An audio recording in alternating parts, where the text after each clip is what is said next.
कंकालों का ससुराल 5।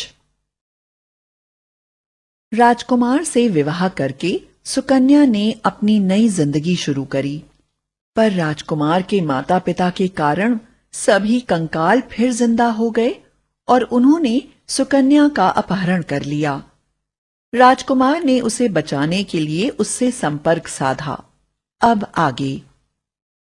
सुकन्या दिन प्रतिदिन कमजोर होती जा रही थी। उसे पता था कि यदि वह साधना में बैठेगी तो राजकुमार जरूर उसके साथ संपर्क साधने की कोशिश करेगा, किंतु वह मंदिर तक जाने के लिए अपने आप को पूरी तरह से बलहीन महसूस कर रही थी। एक दिन उसने अनुराग से कहा, अनुराग, लगातार खून देने के कारण मैं अपने आप को काफी कमजोर महसूस कर रही हूं। मैं चाहती हूं कि मुझे तरह तरह के फल आदि खाने के लिए दिए जाएं, ताकि मेरा कुछ खून बन सके। कंकालों के साम्राज्य में सभी रक्तभक्षी थे, इसलिए अनुराग ने कहा, ठीक है, तुम मेरी पत्नी हो, तुम्हारी रक्षा मेरा कर्तव्य है। मैं तुम्हें इस पूरे टापू को दिखाता हूं। तुम्हें जहां भी कहीं कोई ऐसी चीज दिखाई पड़े जिसे खाकर तुम शक्ति प्राप्त कर सकती हो, तो तुम उसे ले लेना। सुकन्या अनुराग के साथ चल पड़ी। उस टापू पर तरह तरह की जड़ी बूटियों के पौधे थे। सुकन्या जब अपने पिता के साथ रहती थी तो इन जड़ी बूटियों से दवाई बनाना उसे आता था। उसने जल्दी जल्दी कुछ जड़ी बूटियां इकट्ठा की, वापस आकर इन सभी को पीसकर अपने लिए शक्तिवर्धक दवाई बनाई, जिसे खाने के बाद उसके शरीर में कुछ ताकत आ गई। तभी उसने देखा कि उसकी उंगली में पहनाई गई अंगूठी सुनहरी से लाल हो गई है। वह समझ गई कि राजकुमार उससे बात करना चाहता है और उसने तुरंत अनुराग से कहा, अनुराग, जड़ी बूटियां खाकर मैं थोड़ी सी शक्ति महसूस कर रही हूं और मंदिर में जाकर साधना करना चाहती हूं। तुम मुझे उस मंदिर में पहुंचा दो। अनुराग ने सुकन्या को उस मंदिर में पहुंचा दिया। अनुराग के जाते ही सुकन्या ने अपनी अंगूठी निकालकर अपने मुंह में रख ली। उसके ऐसा करते ही उसको राजकुमार की आवाज साफ सुनाई देने लगी। राजकुमार बोला, सुकन्या, क्या तुम मुझे सुन सकती हो? सुकन्या ने तुरंत जवाब दिया, हाँ प्रिय राजकुमार, तुम्हारी आवाज बिल्कुल स्पष्ट मुझे सुनाई दे रही है। तुम कैसे हो राजकुमार? मैं बहुत परेशान हूँ। रोज अनुराग अपनी प्रजा के लिए मेरे शरीर में हजारों सुइयां चुभोकर मेरा रक्त निकालता है, जिसके कारण मैं पूरी तरह से शक्तिहीन होती जा रही हूँ। राजकुमार बोला, ध्यान से सुनो सुकन्या, तुम्हें बचाने के लिए हमने एक योजना बनाई है। तुम्हें हिम्मत से काम लेना होगा। देखो सुकन्या, हम तुम्हारे मंदिर के पास बनी झील में आना चाहते हैं। तुम्हें किसी तरह से योजना बनाकर कुछ ऐसा करना होगा कि इस टापू पर सुरक्षा में लगाई गई सभी पहरेदार खोपड़ियां कुछ देर के लिए वहां से चली जाएं। उनके जाते ही हम लोग पास के जंगलों में से बाहर निकलकर अपनी अपनी नाव से झील तक पहुंच जाएंगे। उसके बाद अमावस की रात तुम झील में स्नान को आना। चांद न निकलने के कारण गहन अंधकार होगा। इसी अंधकार में हम तुम्हें तुम्हारी हमशक्ल सुकन्या से बदल देंगे, जिसके शरीर में रक्त के बदले पवित्र जल प्रवाहित हो रहा होगा। और जब अनुराग वह जल अपनी पूरी प्रजा के शरीर में पहुंचाएगा तो पहले की तरह इस टापू का विनाश हो जाएगा। सुकन्या बोली, राजकुमार, तुम बिल्कुल भी परेशान ना हो।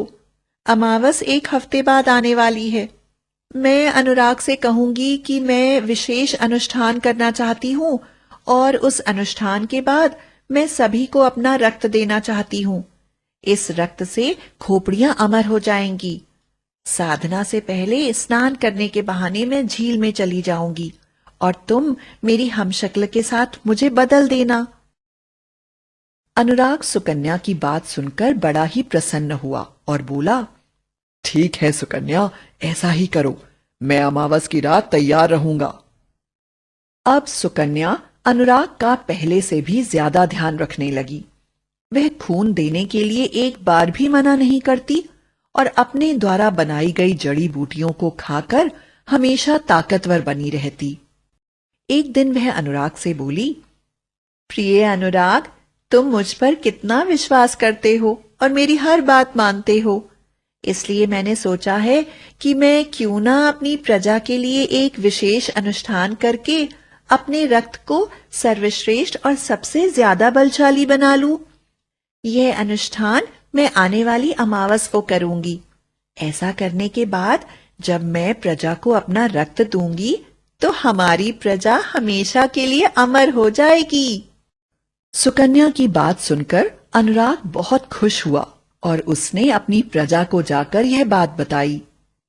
प्रजाजनों, सुकन्या इस अमावस पर हमारे टापू के सभी लोगों को अमर बनाने के लिए विशेष अनुष्ठान करने जा रही है।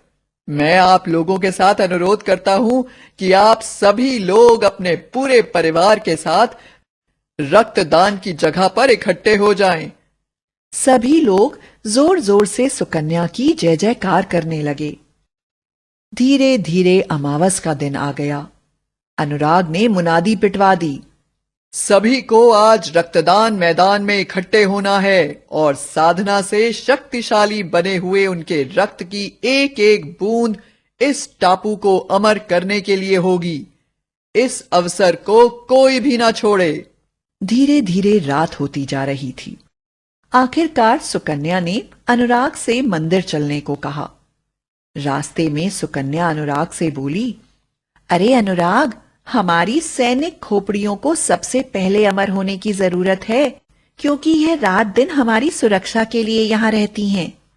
मेरी तुमसे प्रार्थना है कि तुम इन सभी लोगों को बोलो कि यह रक्तदान मैदान में सबसे पहले की कतारों में खड़े हो जाएं, ताकि मैं आकर सबसे पहले इन्हें रक्त दूं और यह उसके बाद वापस आकर यहाँ पर सुरक्षा करें। अनुराग वहीं से चिल्लाया, सैनिकों, आप सभी रक्तदान मैदान में इकट्ठे हो जाएं। महारानी आप सबको अपना शक्तिवान खून पहले देना चाहती हैं। सुकन्या ने अनुराग से कहा, अनुराग, अब तुम भी जाओ, क्योंकि मुझे यह साधना एकांत में करनी है। अनुराग के जाने के 15 मिनट के बाद ही झील में हलचल होने लगी और राजकुमार सुकन्या की हमशक्ल को लेकर वहां पहुंच गया। असली सुकन्या राजकुमार के साथ नाव में बैठकर वापस चली गई और जादुई सुकन्या मंदिर में बैठकर साधना करने लगी।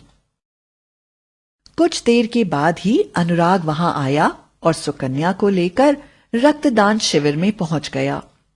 सुकन्या के सामने पूरा कंकाल टापू खड़ा हुआ था।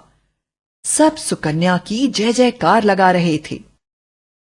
जादुई सुकन्या ने कहा, आप सभी आंखें बंद करके मैदान में लेट जाएं, और अनुराग को देखते हुए बोली, अनुराग, इस साधना को सफल बनाने के लिए तुम्हें भी तुम्हारे सैनिकों और पूरी प्रजा के साथ ही रक्त का पान करना है।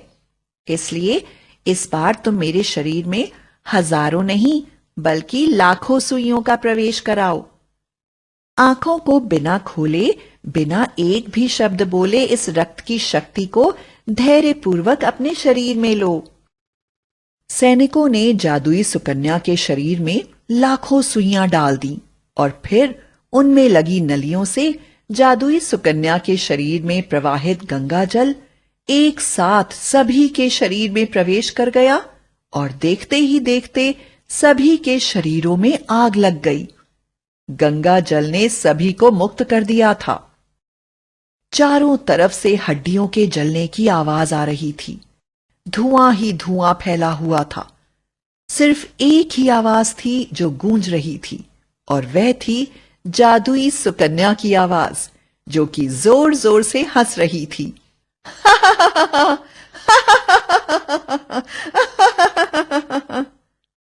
जादुई सुकन्या के शरीर से गंगा जल समाप्त होता जा रहा था और देखते ही देखते वह भी हवा में विलीन हो गई।